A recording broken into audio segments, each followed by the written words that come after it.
All right, we are recording. We are talking about tonight leadership class number 4, accountability.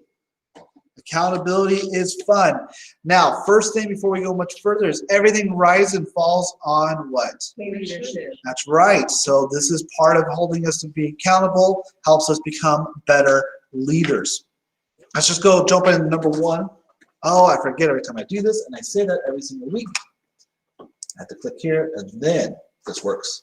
Number 1, all men are born proud and self-sufficient. I don't mean man, not as male. All human beings are born proud and self-sufficient. All people are.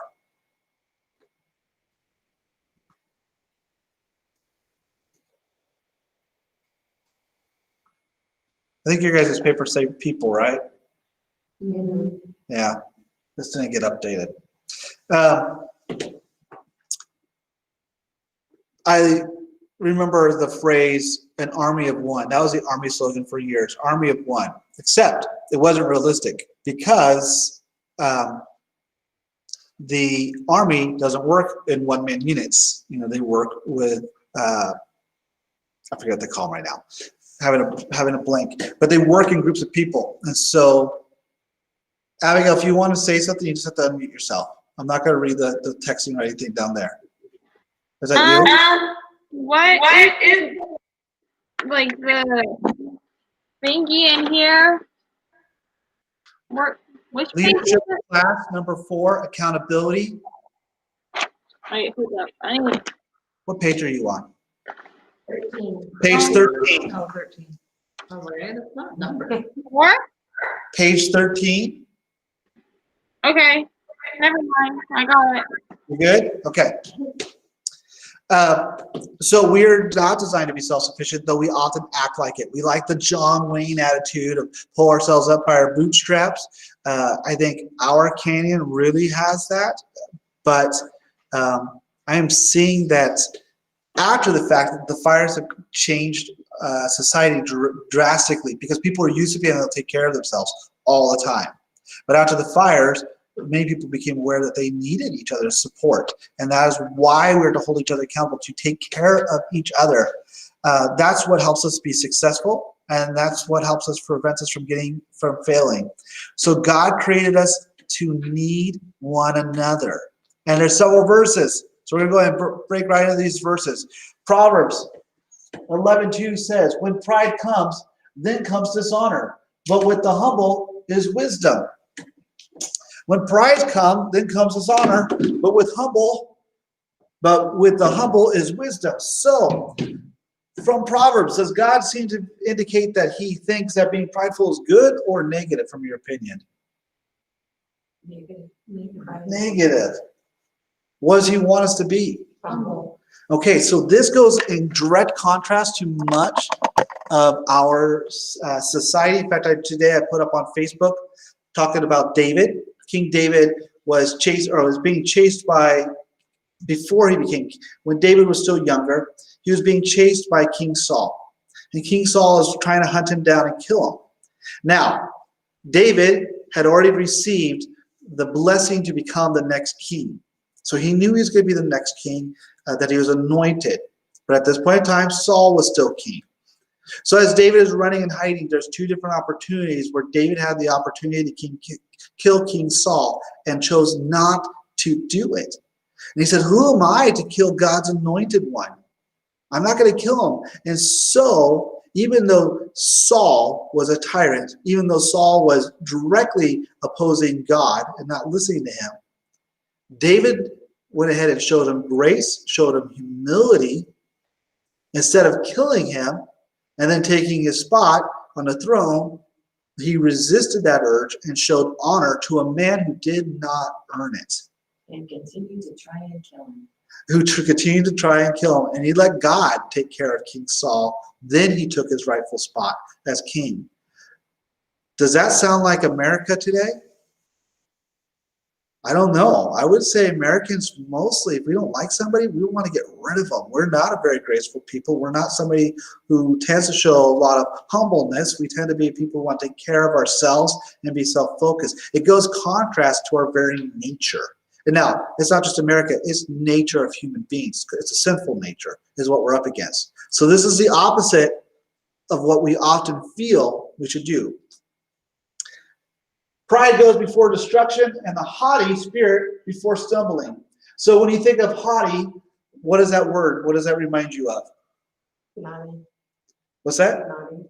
Naughty? It is a form of naughtiness, but there's another word that might go with I'm some other so words. much smarter than you. Yes. You are an idiot. Yes, it's the high and mighty. Now, if you've done, Victoria will know this, and Abigail will know this. Do you know the sign language for stuck up? I thought, did you do ASL? I went Or to school. some. Okay, so ASL is simply you pointing your nose up and you go like that. So this is stuck up. Okay, so the idea that this is haughty, this is stuck up, so your nose is up in the air, and their nose is so far up in the air they don't even realize it when they walk off a cliff because their nose is up in the air. So it's kind of this haughtiness that God does not like. And in fact, he uses this word again in Proverbs 18:12. Before destruction, the heart of a man is haughty, but humility goes before honor. Again, that word humility coming back on up. Proverbs 29:23 says, a man's pride will bring him low, but a humble spirit will obtain honor. Feel like you've seen this verse before? So this is the third time repeated right here. In fact, humility is talked about 4 times already. 2 Chronicles 32:25. But Hezekiah gave no return for the benefit he received because his heart was proud. Therefore, wrath came on him and on Judah and Jerusalem. So because he was proud, what ended up occurring? Wrath. There was wrath that came on Judah and Jerusalem. Therefore, it's a key word, the indicator. Therefore, because, that's another word. You can say because of this, wrath came on him, Judah, and Jerusalem. Isaiah 2:12. For the Lord of hosts will have a day of reckoning against everyone who is proud and lofty, and against everyone who is lifted up, that he may be abased. 1 Corinthians 12:21. And the eye cannot say to the hand, I have no need of you, or again the head to the feet, I have no need of you.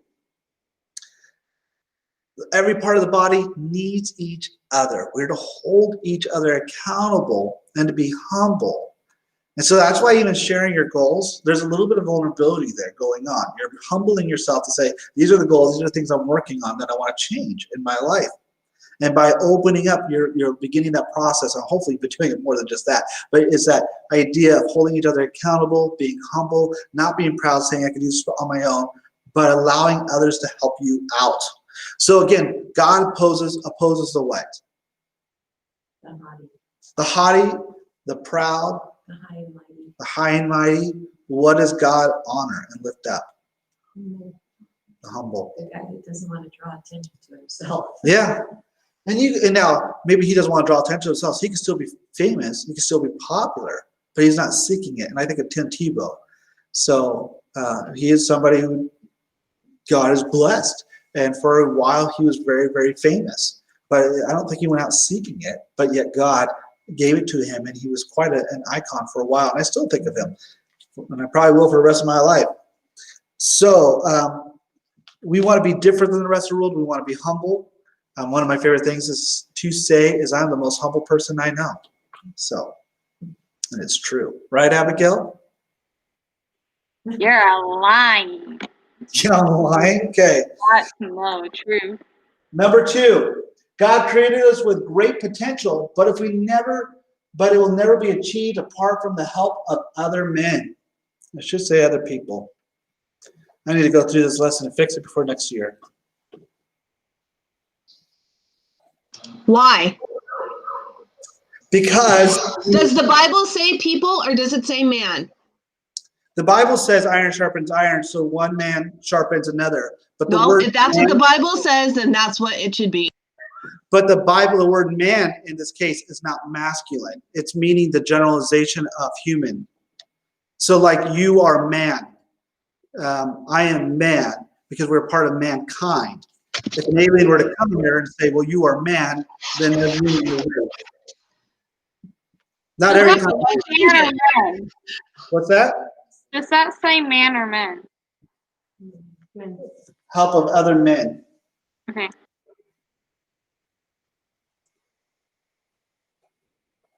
But truly, at the time this was written, man was the go-to.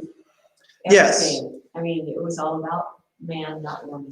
That's why it's really important when the Bible does not distinguish between, say, sons and daughters, that you'll be lifted up like it says you'll be lifted up like the son, and it doesn't say son, or you'll be adopted sons and daughters, because at this point in time in culture, daughters were considered a lesser. So when a woman is identified as a son, it's saying that she's going to be lifted up and elevated to equal level as a male. And so therefore they weren't looked down upon. So when Jesus lifts up and calls women, says you're going to be like a son, that's a positive thing. Yeah. But there's all understanding in the Hebrew language. We have to understand there is a difference between masculine, male, and then there's a non-masculine men as well, because one means like the race. Right. In Hebrew, that's obvious. In English, it's not. so much. Not so much. Just like Greek, there's Yeah. 5 prominent words for love, and there's actually more than that. Right. And so it's trying to determine which one is the Greek talking about.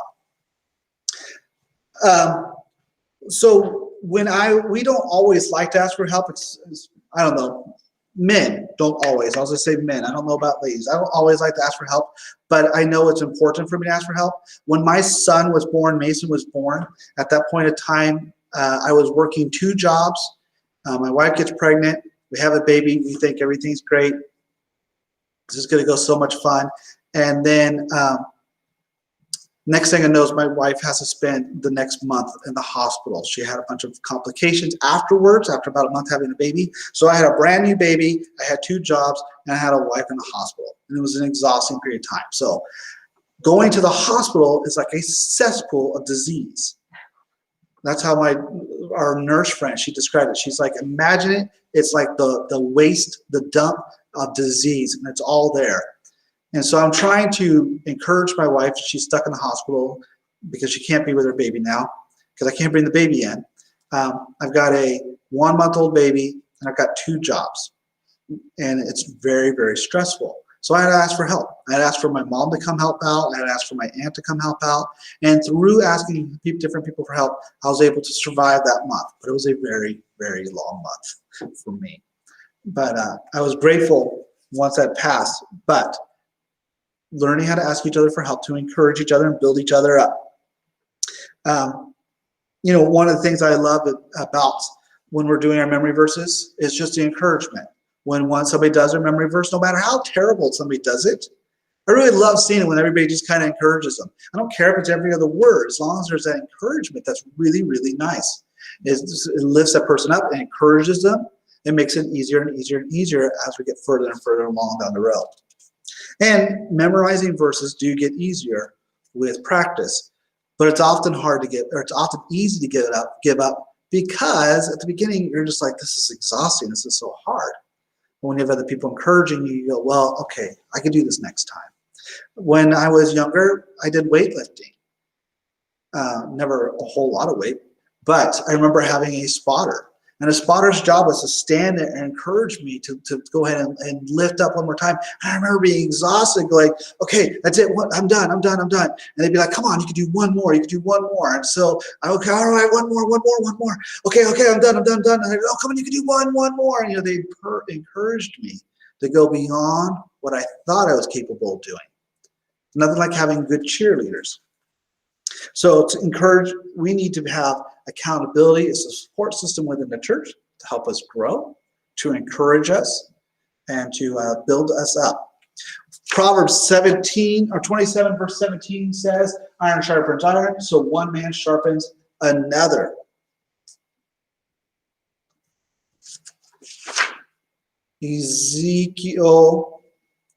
Ecclesiastes 4, chapter 9 through 12. This is one of my favorite ones. I use this one in weddings often. 2 are better than 1 because they have a good return for their labor. For either of them fails, the one will lift up his companion.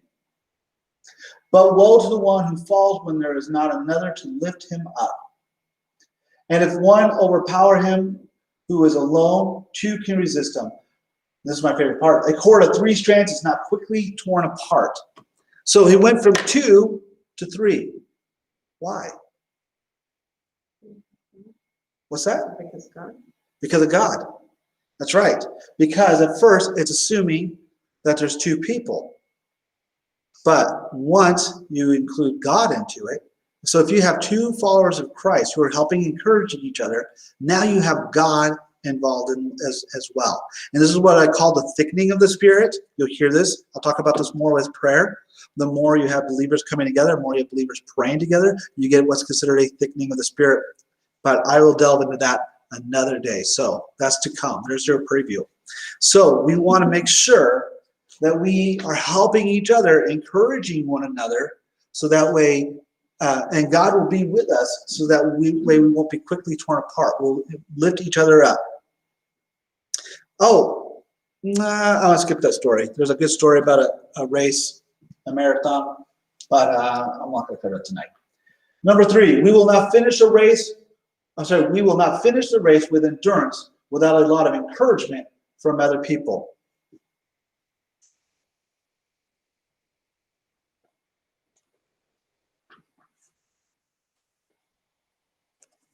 Now maybe I will tell you the story.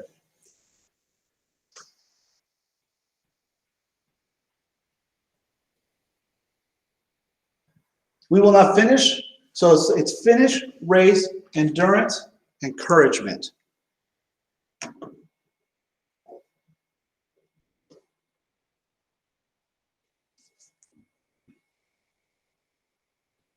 When we are in fellowship with each other, it's called koinonia. It means that we are mutually encouraging each other. And fellowship, the way I picture it, is 2 fellows in the same ship, fellowship. And they're working together, they're rowing the same direction. If you're rowing in the opposite directions, there's not a whole lot of fellowship going on there. But if you're working together, you are encouraging each other, you're moving forward. Or I'll go ahead and tell you about, there was a marathon in Pittsburgh. 2 ladies, one was Laura and the other was Jessica.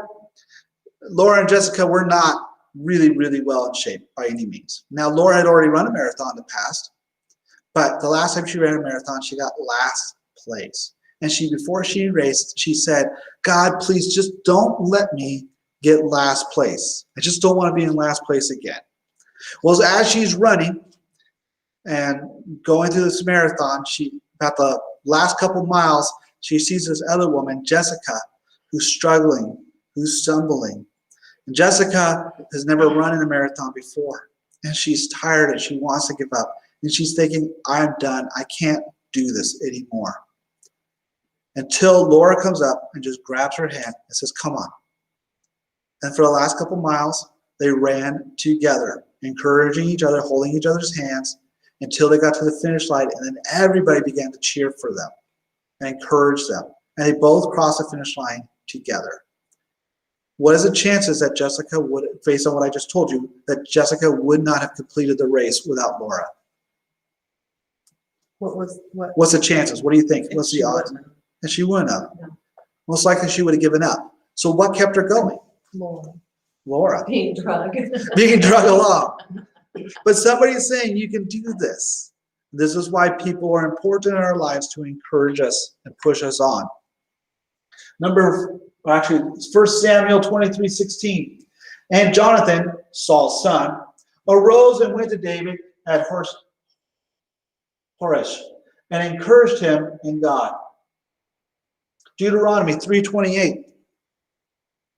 But charge Joshua and encourage him and strengthen him, for he shall go across and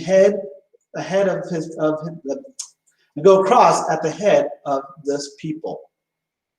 And he shall give them as an inheritance the land which you will see. So you got to remember, this is when Joshua is getting ready to go to the promised land, and he's going to lead his people. This is the last thing that's really going on. This is one of the last things that happens with Moses, and God's telling him, look, you encourage Joshua, because he's going to be doing this alone, and that's going to be really hard. Hebrews 10:24-25 says, and let us consider how to stimulate one another to love and good deeds, nor forsaking our own assembling together, as is the habit of some. Now, there's some people who say, oh, I don't really need church. I can just go to the mountains and I can connect with God. Well, the truth is, most of the time when people do something like that, they're really not connecting with God. They're going on a hike, they're taking really good pictures, or they're going fishing. That's what they're doing. Now, sometimes people will find and be able to talk with God. But most of the time, when people say, oh, I just go to the mountains every weekend, I'm like, you're not going to the mountains to connect with God.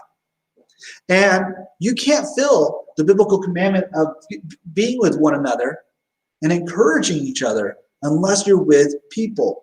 And so that's why it says, don't make it a habit of not assembling together as a habit of some, but encouraging one another, and the more as you see the day drawing near. Hebrews 3:12 through 13. Take care, brethren. So that word right here, take care, this is imperative. We're called to do this. Lest there shall be in any one of you an evil, unbelieving heart, and falling away from the living God. But, what's that word right there? Encourage. Encourage. Build each other up. And one another day after day, as long as it is still called today, lest any one of you will be hardened by the deceitfulness of sin.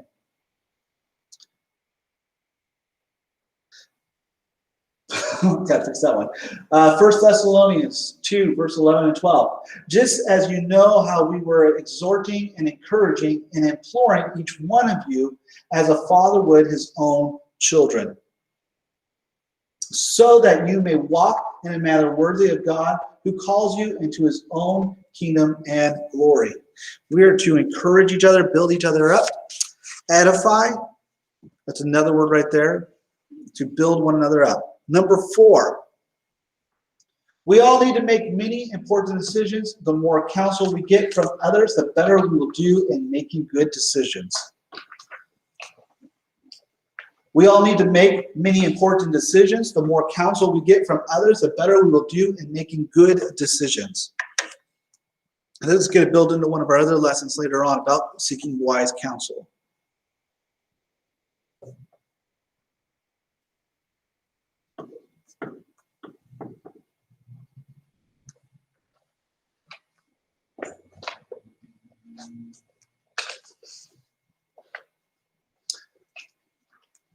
So I'll give you a little bit of a preview about wise counsel.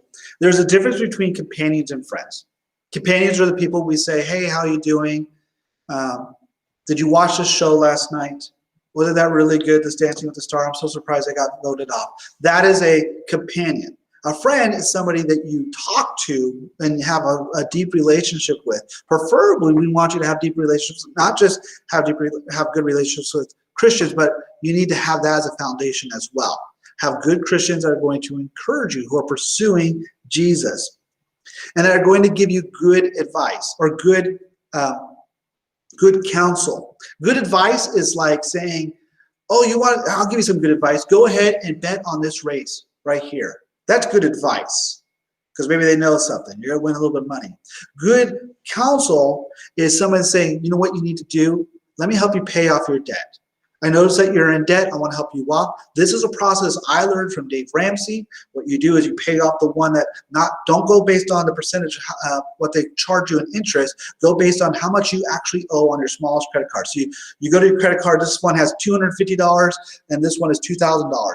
Pay off the $251 first, and then whatever you were using to pay off the $251, then snowball that into the next one until you pay that one off, and then the next one up. That's good counsel. That's wise advice.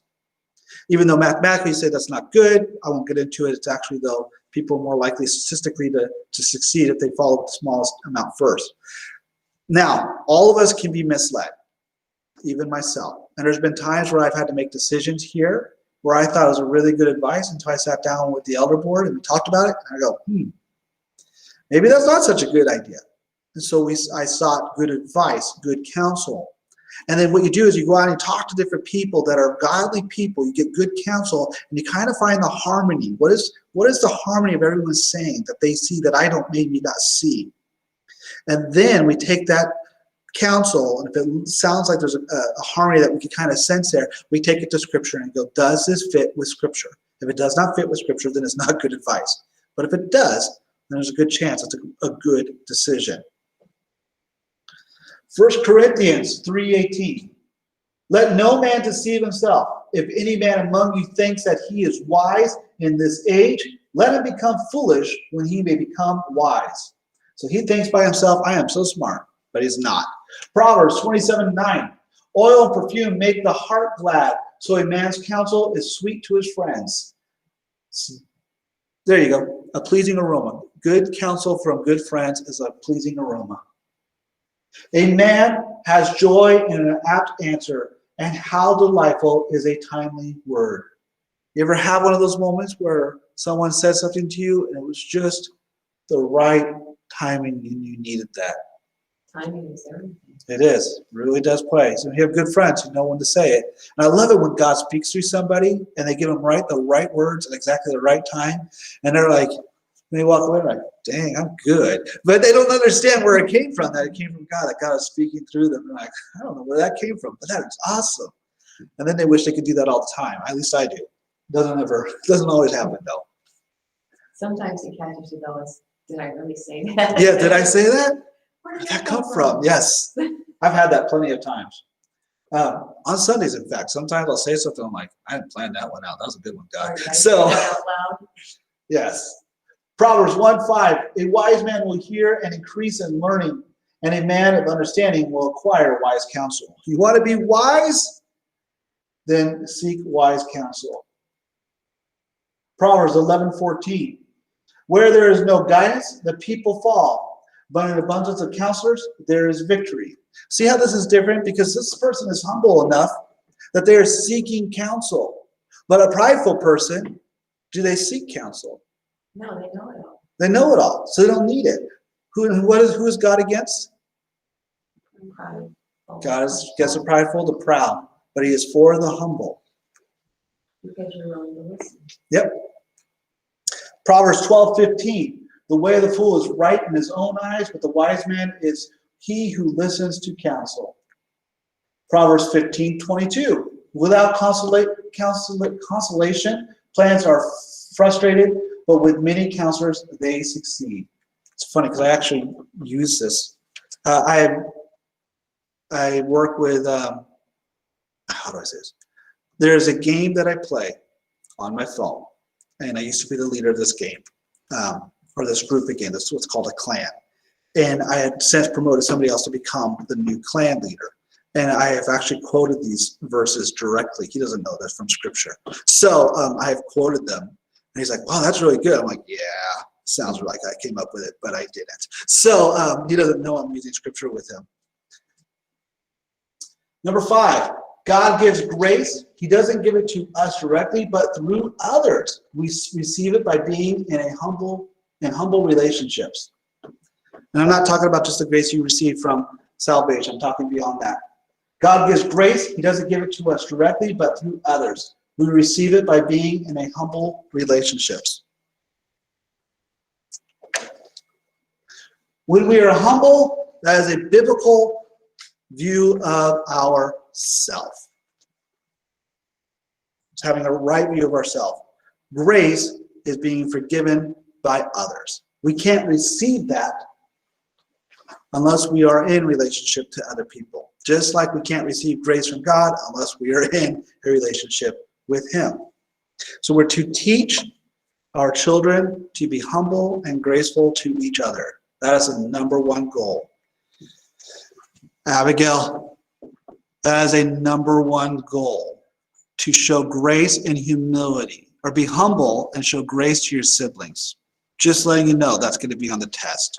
So, my poor daughter. 1 Peter 5:5. I feel so bullied. Show grace. And be humble, then you won't be bullied. You younger men, Likewise, be subject to your elders, and all of you clothe yourselves with humility towards one another. For God is opposed to the proud, but gives grace to the humble. That is probably my favorite section right there to describe everything for tonight. For God is opposed to the proud, but gives grace to the humble. Number 6, all people are dirty, rotten sinners. The more friends that we have who will reprove us, the holier we will become. All people are dirty, rotten sinners. The more friends that we have who will reprove us, will reprove us, the holier we will become. That just flows right off my tongue.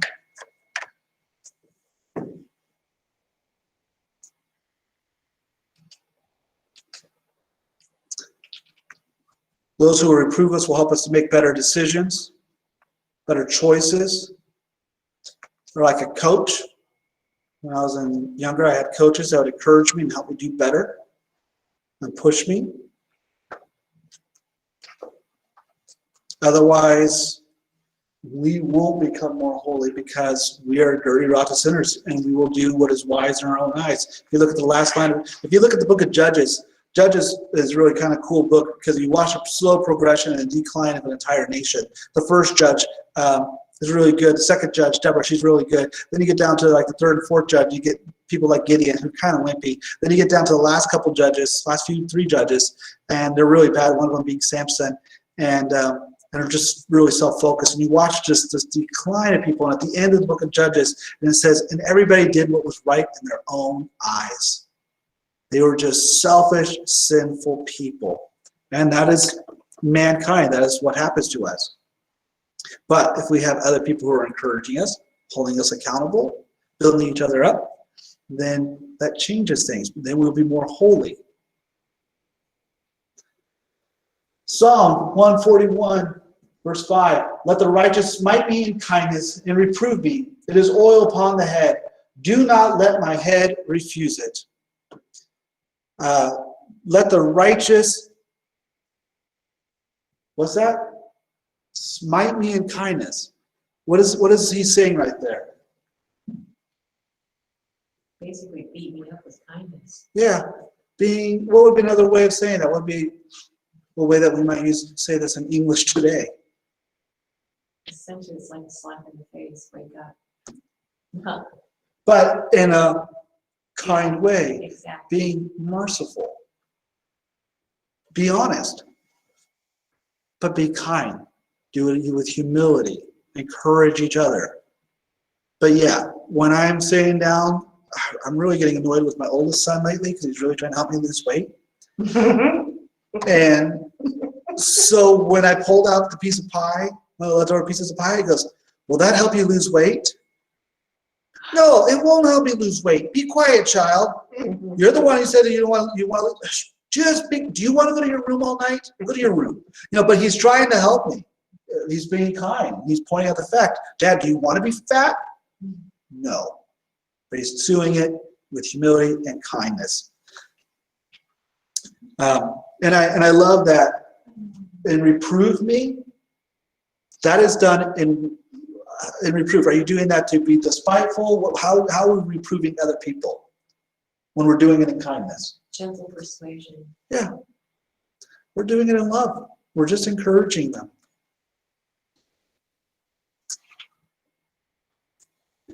Second Chronicles 25, 15 through 16. Then the anger of the Lord burned against Amaziah, and he sent him a prophet who said to him, why have you sought the gods of the people who have not delivered their own people from your hand? Goes on to say, and it came about as he was talking with him that the king said to him, have we appointed you a royal counselor? Stop. Why should you be struck down? Then the prophet stopped and said, I know that God has planned to destroy you because you have done this, and you have not listened to my counsel. So here he is, this king, he goes out and takes over these other people, another nation, and then adopts their God. And the prophet's going, wait a second, why would you do that? Why would you take on the God of somebody who couldn't even protect his own people. That seems foolish. So we need to seek counsel from God, from godly people. Proverbs 5:12-14. And you say, how have I hated instruction, and my heart spurned reproof? And I have not listened to the voice of my teachers, nor inclined my ear to my instructors. I was almost in utter ruin in the midst of the assembly and congregation.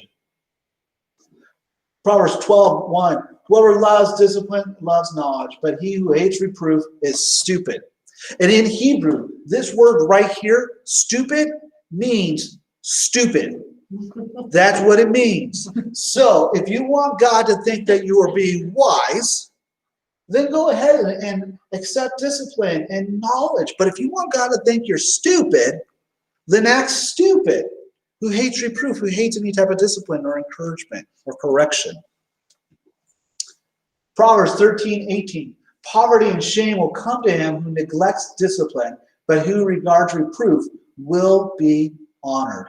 So if you want to be honored, regard reproof. Accept discipline. Otherwise, be stupid. I love just saying that word. Number 7, true success in life is accomplishing the goals that God has given us. We will never accomplish our goals without help from other people. True success in life is accomplishing the goals that God has given us. We will never accomplish our goals without the help from other people.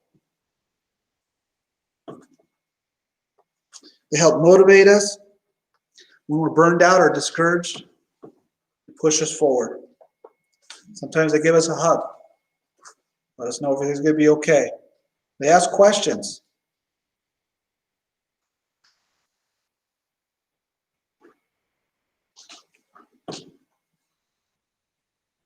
Sometimes they challenge you. I've been challenged. There's been things, like I said, who I thought were great ideas. And then someone said, I don't know if that's such a good idea. And they challenged it. And I wasn't really happy because they challenged my idea. It was a brilliant idea. But after listening to them, I said, I think maybe you're right. Yeah, that's kind of good. That has helped me to be more successful. Otherwise, I'm just feeding my own pride. Number 8. If I'm going too fast, let me know. Faithfully practicing the basic disciplines of the Christian life is the foundation of our relationship with God and our service for Him. Faithfully practicing the basic disciplines of the Christian life is the foundation of our relationship with God and our service for Him. And we'll be getting into what the foundations of the Christian life are. We are created to be in a company with other people, to expose each other's sins, but not in a proud, mean way, but in a loving, kind way, to obey God, and to bring us to God in our weakness. And hopefully the desire is that we will honor God and lift Him up and glorify Him. Number 9. We can't, I'm sorry, not number 9, another part of this, sorry. We can't be faithful by ourselves. We fail.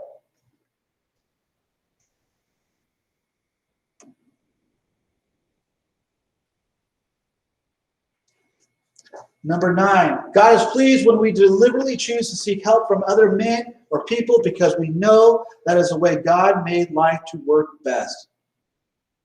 God is pleased when we deliberately choose to seek help from other people because we know that is the way God made life to work best.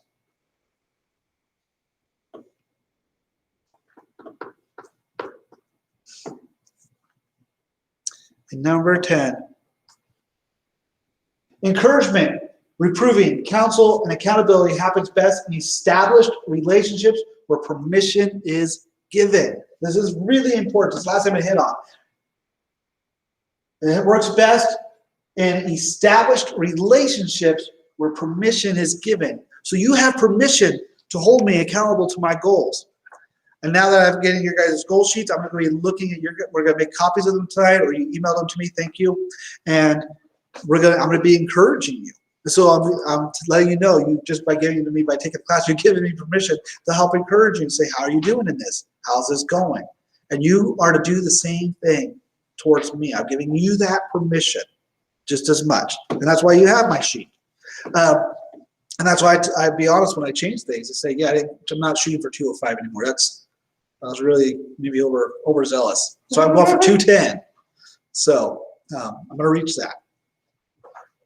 There was, back before I came here, a couple churches ago, I worked at a church called Valley Bible Church in Shafter, which is just outside of Bakersfield, California.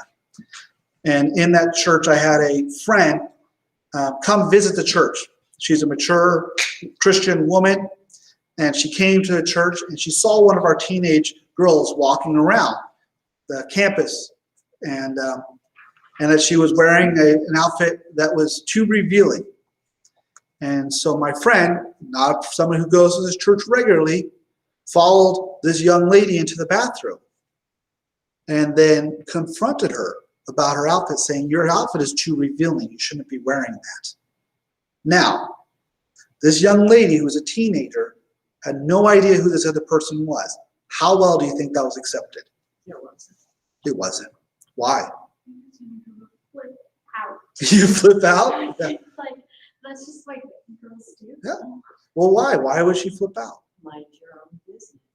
She doesn't know who she is. Doesn't know who she is. There's there an established relationship? And you follow them into the bath. It's almost. That's almost Uh, worse. That's creepy creepy, huh?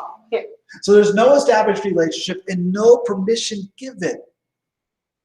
So this is why I will accept reproof often to those who are giving me wise counsel, who have earned that relationship, but not necessarily everybody. Some people are saying, this is what pastors should be doing. You should be doing this. I'm like, you don't even go to our church. What are you talking about? So, and I get all kinds of, people always tell me what I should be doing all the time. Confrontation. What's that? It makes it confrontation. It is. And, lots of times I just say, thank you, for your words. I'll consider it. I might consider it, went right into the trash can. So, yeah, that far. That's right. But there's no permission given. It's not an established relationship. Okay, so we need to earn the right to speak into each other's lives. So here's what I'm going to ask you guys to do this week. I'm going to go ahead and, actually, I'll videotape this part too.